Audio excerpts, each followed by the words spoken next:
Meus amados irmãos, como eu estava falando, que achei de suma importância aqui uma colocação do articulista pastor Claudionor de Andrade, quando ele diz aqui, na parte 2 do tópico 2, o mesmo pode se dizer de Eva, né? Aí o ouvinte, o amado irmão que está visualizando este vídeo, acompanhando-nos, pode dizer assim: mas não, evangelista Márcio, Eva não foi criada do pó da terra. Deus colocou um sono profundo no homem e Deus tirou uma das costelas e fez a mulher.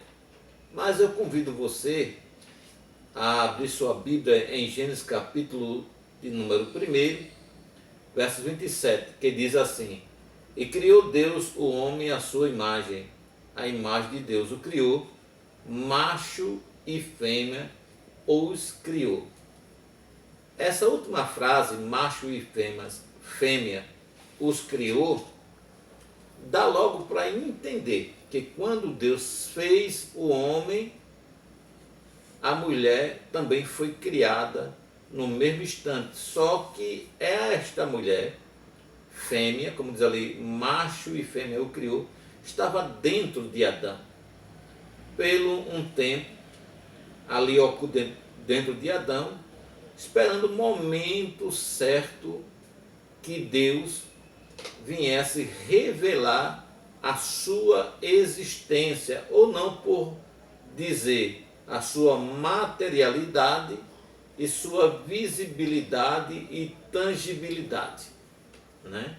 Onde Deus formou macho e fêmea, então a mulher ela aderiu aos caracteres do corpo da mesma formação que Adão, do pó da terra, apesar que a Bíblia diz que Deus colocou um sono profundo e tirou a costela do homem e deu a existência à mulher.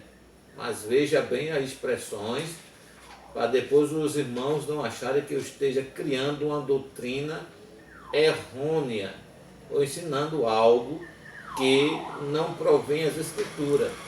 Gênesis capítulo 1, versículo 27. E criou Deus o homem à sua imagem, a imagem de Deus o criou, macho e fêmea os criou. Baseando neste versículo de Gênesis capítulo 1, 27, é que eu trago essa curiosidade, essa revelação, essa linha de pensamento. E diz aqui que provinda do homem possui a mesma substância deste. Gênesis capítulo 2, versículo 21 e 22. Desde a sua criação o ser humano vem reproduzindo-se e enchendo a terra. Diferente da questão da natureza dos anjos, né? Que por ser espiritual, ele não traz a sua procriação, a sua pela sexualidade, né? Não reproduzem. Já o homem e a mulher recebem um corpo material com sua visibilidade e tangibilidade, também porque Deus tinha este propósito que através do homem ele se multiplicar e encher a terra, né? Criar uma nação através de Eva e Adão, né? Uma nação pura, uma nação limpa, uma nação santa, uma nação dentro da dispensação da inocência. O homem desobedecendo, juntamente com a sua mulher, quebra esse vínculo, apesar que Adão, o pai dos viventes, e Eva, a mãe dos viventes, mas sabemos que foi das entranhas de Abraão que veio a nação, o povo de Deus, os judeus. Pois bem, isso aí é outro assunto a ser abordado em outro temário. Aí aqui diz, na segunda parte do segundo tópico, visibilidade e tangibilidade. Envolto num corpo material, o ser humano pode ser visto e tocado. Aliás, a visibilidade e a atingibilidade é aquilo que se pode tocar, ver.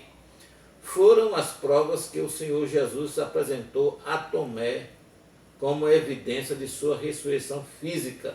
Está escrito no Evangelho que, segundo escreveu São João, capítulo 20, verso 27. O discípulo incrédulo só veio a convencer-se da verdade depois de ter visto e tocado as feridas do Cordeiro de Deus. João, capítulo 20, verso 29. Mortalidade. Apesar de material, o corpo humano foi criado com a possibilidade de manter-se vivo para sempre. Se não fosse o pecado, Adão e Eva estariam hoje entre nós. Gênesis capítulo 2, versos 16 e 17. Mas por causa da sua desobediência, morreram. O salário do pecado é a morte. Gênesis capítulo 5, verso 5 e Romanos 6, versos 23. O apóstolo Paulo ensina, porém, que quando do arrebatamento da igreja, o que é mortal reveste-se-á de imortabilidade. 1 Coríntios, capítulo 15, versos 53 e 54. O homem, portanto, foi criado imortal, ou seja, com a possibilidade de viver para sempre, caso não houvesse pecado. Mas quando recebemos a Jesus como nosso Salvador, passamos a desfrutar desde já a vida eterna. O Evangelho que, segundo escreveu São João, capítulo 3, versos 15. Ele é Jesus Cristo, o Filho de Deus. Crer nisso depende a sua eternidade. Muito bom a visão do articulista aqui quando aborda a mortalidade, né, ou a mortabilidade do ser humano depois do pecado, e nos traz uma visão do homem anterior à sua queda, né, que é o homem da dispensação da inocência, com uma forma absoluta da essência da imagem de Deus e de sua semelhança, e que o homem viveria eternamente. E ele coloca aqui, em suas palavras, dentro desse terceiro item do segundo tópico, que se Adão não tivesse pecado, juntamente com Eva, obedecido a Deus, né, estaria vivo até os dias de hoje. Né? Até porque lá no jardim havia a árvore da vida, qual o homem na dispensação da inocência não foi proibido, não foi colocado uma ordenança divina proibindo o homem comer daquela árvore da vida, aonde trazia longevidade, né, da vida. O homem comia ali e a sua vida era prolongada. Né? Pois bem, vamos agora para o nosso terceiro tópico, a alma, o nosso elo com o mundo exterior. Então vimos que o corpo é um elo para se comunicar o homem com o mundo visível, né, tangível, mostrou a mortabilidade. Agora, no terceiro tópico, o comentarista fala sobre a alma, o nosso elo com o mundo exterior. Só viveremos a atender claramente a nossa natureza espiritual se aceitarmos esta proposição: espírito e alma são inseparáveis. A partir daí veremos a alma como a janela, através do qual acessamos o mundo exterior. Nesse sentido, a morte física é a separação entre a alma e o corpo. Né? Primeiro item do terceiro tópico. A alma e o espírito são inseparáveis. Em nosso ser, alma e espírito acham-se tão unidos que somente a palavra de Deus pode alcançar-lhes a junção. Está escrito lá em Hebreus capítulo 4 e versículo número 12. Conforme veremos, a alma e o espírito foram a nossa substância imaterial e cada um deles tem uma função específica em nosso ser.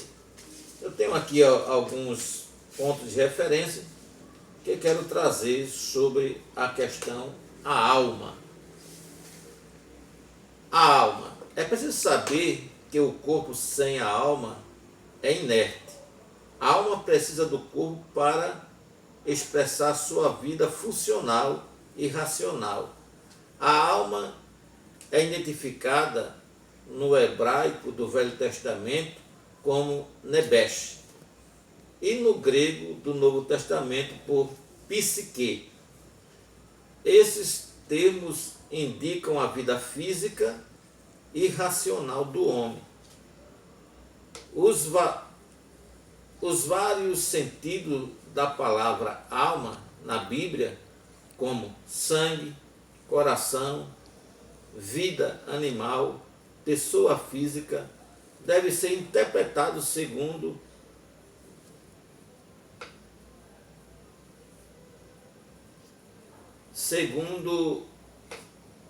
o correto das Escrituras, em que seja contida a palavra alma, de modo geral. Em relação ao homem, a alma é aquele princípio inteligente que anima o corpo e usa os órgãos e seus sentidos físicos como agentes na exploração das coisas materiais para expressar-se e comunicar-se com o mundo exterior. Nebesh dá sentido literal da respiração da vida. Salmo 107, versos 5 e 9, Gênesis 35, versículo 18, 1 Reis 17, versículo 21, Livro de Deuteronômio, capítulo 12, verso 23, Levítico 17, verso 14, Provérbio 14, versículo 10, Jó 16, versículo 13, Apocalipse 2, verso 23, Eclesiastes capítulo 11, versículo 5, Salmo 139, versículo 13 a 16. Os sentidos da alma, do grego asteteria, órgão de sentidos como os olhos, ouvido, língua, palato, dedo e o sistema nervoso em geral. Estes órgãos devidamente exercitados empregado dão a alguém a imediata consciência da visão, audição, gosto, cheiro e todos os sentidos. Existe algo na alma que se corresponde com todos estes sentidos. Através deles, a alma é abençoada e aperfeiçoada. Então, vemos aqui essa nossa anotação aqui falando sobre a questão do grego, né, na alma no grego, que é psique, e no hebraico, nebesh, né, que tem um sentido de trazer a questão da alma, o seu sentido para o corpo, que o corpo sem alma era inerte, né? Então o corpo precisava de uma alma para ser uma alma vivente, né? Foi aquilo que Deus soprou, né, no nariz do homem, dando-lhe vida e tornando-lhe alma vivente. E a alma tem os 5 sentidos: visão, tato, audição e paladar e visão, né? Os 5 sentidos da alma, né? Que faz a correspondência com o mundo exterior. Amém? Então, para o sentido da alma, vem a palavra grega asteteria, né, que eu expliquei, que são órgãos dos sentidos, como olhos, ouvido, língua, palato, dedos e o sistema nervoso de forma geral.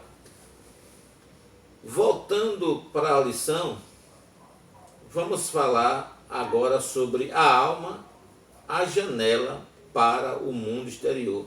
Através da alma, o ser humano se expressa e tem acesso ao mundo que o cerca. Para que isso seja possível, a alma serve-se dos órgãos sensitivos. Foi aquilo que eu acabei de falar nas minhas colocações aqui e pesquisa.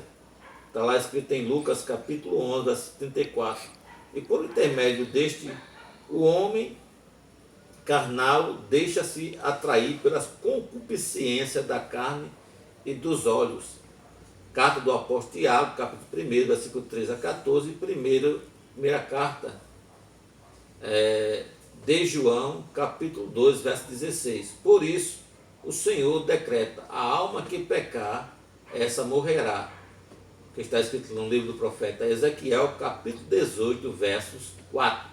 O pecado começa na alma e contamina o espírito e o corpo. Por isso o apóstolo recomenda a completa santificação de nosso ser, ou seja, dos três componentes: espírito, alma e corpo. Não existe uma santificação se veste de forma adequada, põe um paletó, uma gravata, aonde a alma está envolvida, está emaranhada, o espírito está sujo com o pecado. Então, a visualidade do corpo é como Jesus disse, um sepulcro caiado, né? Jesus usou essa expressão de uma sepultura pintada de branco, que quem passava olhava, via aquela pintura de branco, bonitinha, e branco significa pureza, significa a pureza. Mas dentro daquele sepulcro pintado de branco estava o quê? A podridão, o fedor, um cadáver em estado de decomposição. Da mesma forma é o corpo, pode estar vestido de forma adequada, e me permita a expressão, vestido como crente, como cristão, mas se a alma estiver emaranhada, o espírito estiver emaranhado com o pecado, então não está correto, porque Paulo, escrevendo aos Tessalonicenses, capítulo 5, verso 23, ele diz: e o mesmo Deus de paz vos santifique em tudo, e todo o vosso espírito e alma e corpo sejam plenamente conservados e irrepreensíveis para a vinda de nosso Senhor Jesus Cristo. Paulo já mostrando o dia da redenção, o grande dia, o arrebatamento da igreja. Paulo diz que esses três elementos, essas três identificações da natureza humana, tem que estar em santificação, tem que estar em pureza.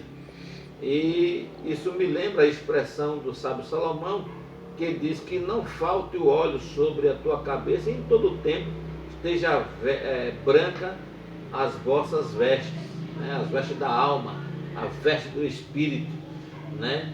Esteja branca, o corpo esteja também santificado. Apesar que a santificação do corpo, né? O espírito está santificado, a alma está santificada, está salvo, mas o corpo ainda é o corpo sujeito à corrupção. Por isso Paulo, abordando sobre o arrebatamento, a segunda vinda de Jesus, na sua primeira carta aos Coríntios, capítulo 15, verso 52, 53, 54, os irmãos depois confiram aí, o capítulo 15 de 1 Coríntios, ele fala que o que é mortal se revestirá de imortabilidade, e o que é corruptível se vai revestir-se da incorruptibilidade.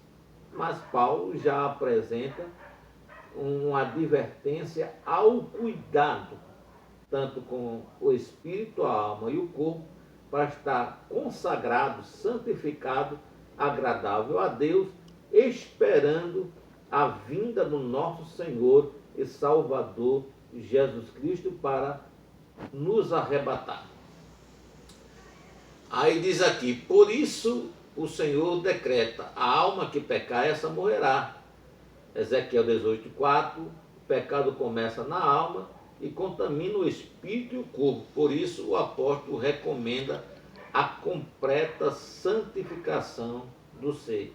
Primeira carta do apóstolo Paulo a Tessalonicenses, capítulo 5, verso 23. Terceiro item do terceiro tópico, a separação da alma e do corpo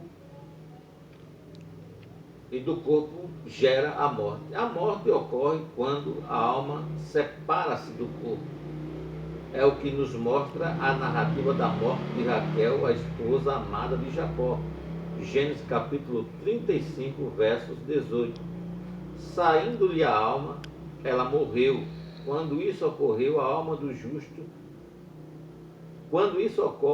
justo é recolhida ao lugar de descanso, ao passo que a dos ímpios é aprisionada, né, num lugar de tormento, que aqui o comentarista fala no inferno, que na realidade, né, Hades e Sheol não é propriamente o inferno, mas um lugar de prisão da alma e do espírito do ímpio, já em um lugar de tormento, mas não é o inferno.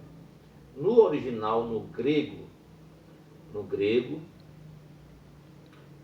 duas palavras que originam-se e identificam o inferno. É Tártaro e Geena, lugar de punição eterna.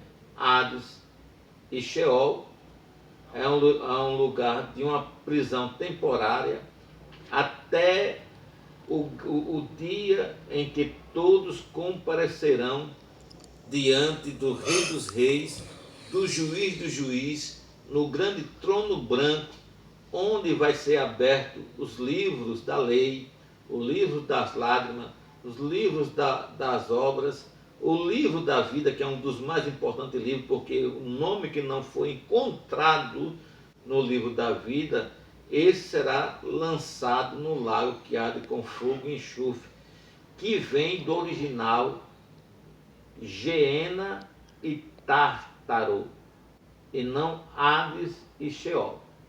Isso é uma discussão de linha de pensamento, né, que alguns acham que Hades e Sheol é o inferno, mas não é. Né? Observe aí Lucas capítulo 16, versos 20 e 31.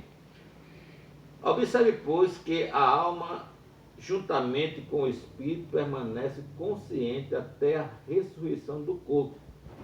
Enfatizamos que a alma e o espírito são inseparáveis, são um único elemento de nossa imaterialidade.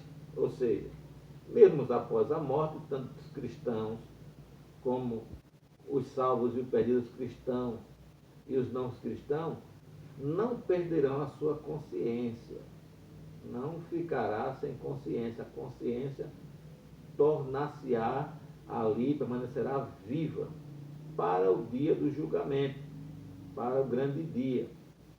O julgamento, amados irmãos, dos cristãos será no Bema, tribunal de Cristo, após ser arrebatado, né, como diz da Tessalonicenses, primeiro os mortos serão ressuscitados, os que dormiram no Senhor, né, e os vivos serão transformados e juntamente arrebatados para se encontrar com Jesus nas nuvens.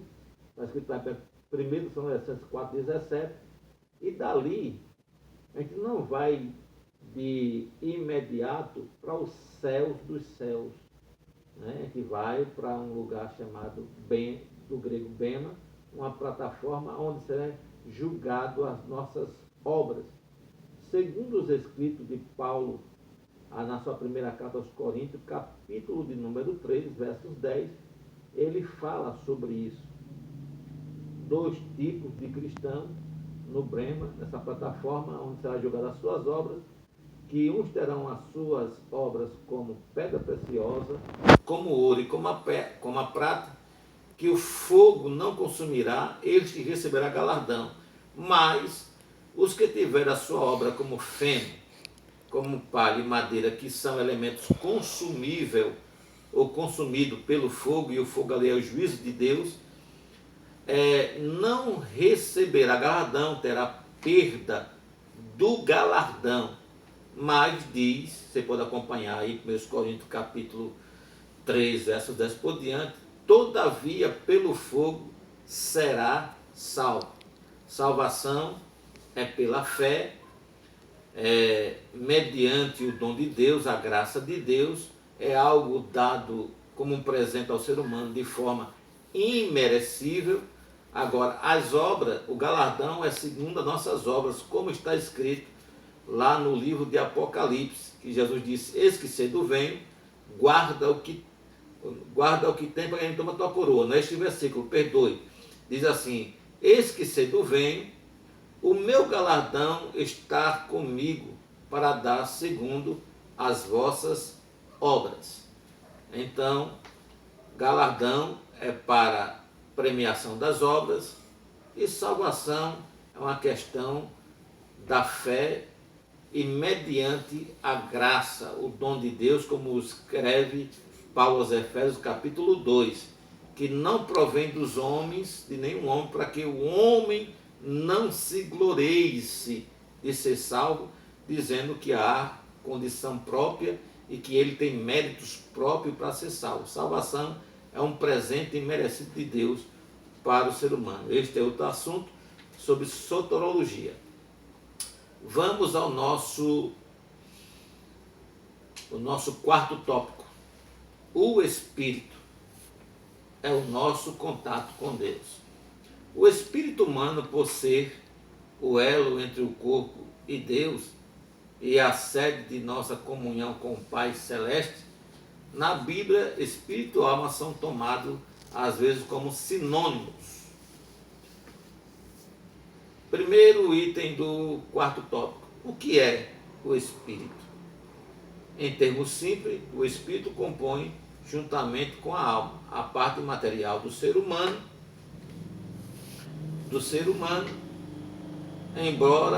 embora distinto um do outro, não pode separar-se. Somente a palavra de Deus, como já vimos, é capaz de alcançar a divisão entre ambos. Carta aos Hebreus capítulo 4, versos 12. Em virtude de suas faculdades, o espírito humano atua como a sede de nossas afeições espirituais, como está escrito no Salmo 77, versículo 3, Salmo 77, versos 3 e 6. Salmo não contém capítulo nem versículos. Então, aqui também tem uma anotação sobre o Espírito. O Espírito no hebraico, o termo usado é ruach, e no grego pneuma. O Espírito do homem não é simplesmente o sopro ou fôlego, é uma vida imortal. Está lá escrito em Eclesiastes capítulo 12, verso 7. Evangelho que escreveu Lucas, capítulo 20, verso 37. 1 Coríntios 15, verso 53, Daniel 12, 2. O Espírito é o princípio ativo da nossa vida espiritual, religiosa e imortal. É o elemento de comunicação entre Deus e o homem. Certo autor cristão escreveu que o corpo, a alma e o espírito não são outra coisa que a base real dos 3 elementos do homem no mundo externo: consciência própria e consciência de Deus. Pois bem, temos aqui outros relatos que quero também trazer sobre a questão do Espírito, né? O espírito do homem torna o homem na essência espiritual, juntamente com a alma, para se comunicar com Deus. Então, o espírito, esse elemento da tricotomia, é que nos torna um homem espiritual.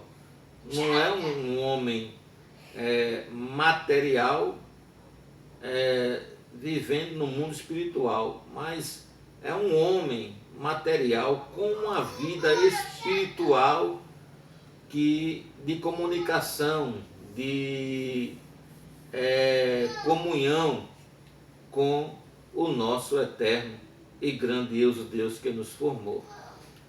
Segundo item do quarto tópico, o elo entre o nosso corpo é Deus. É por meio de nosso espírito que nos comunicamos com Deus. Apocalipse 1, versos 10. Foi em seu espírito, portanto, que João recebeu a revelação do Apocalipse. Paulo, no serviço missionário, estava no espírito, em comunhão com Deus e com os irmãos. 1 Coríntios, capítulo 5, versos 4. Né? Também o espírito, ele é o elo entre o nosso corpo e Deus.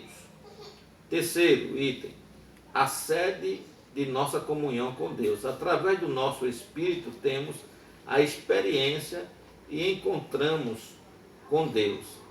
Eis a experiência do profeta. Salmo 53, versos 4 e 7. Eis a experiência do profeta. Isaías, capítulo 26, verso 9. Portanto, a verdadeira alegria divina manifesta-se, em primeiro lugar, em nosso espírito, pois é neste que todo o nosso ser consagra-se ao serviço divino. Salmo 51, versos 12 e carta do apóstolo Paulo aos Romanos, capítulo 1, verso 9. O nosso espírito tanto fala em mistério quanto ora. 1 Coríntios, capítulo 14, versos 2, versos 14 e 16. O espírito também pode abrigar o orgulho e a soberba. Provérbios 16, verso 18. Por isso, quando o ímpio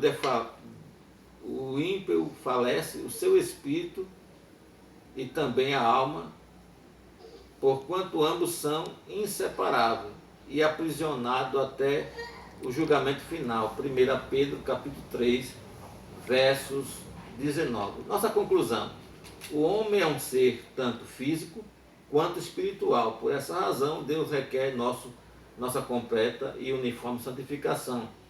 1 Tessalonicenses, capítulo 5, verso 23. Temos de ser santo no corpo, na alma e no espírito. Jesus morreu, ressuscitou a fim de que sejamos santos em todo o nosso ser. E quando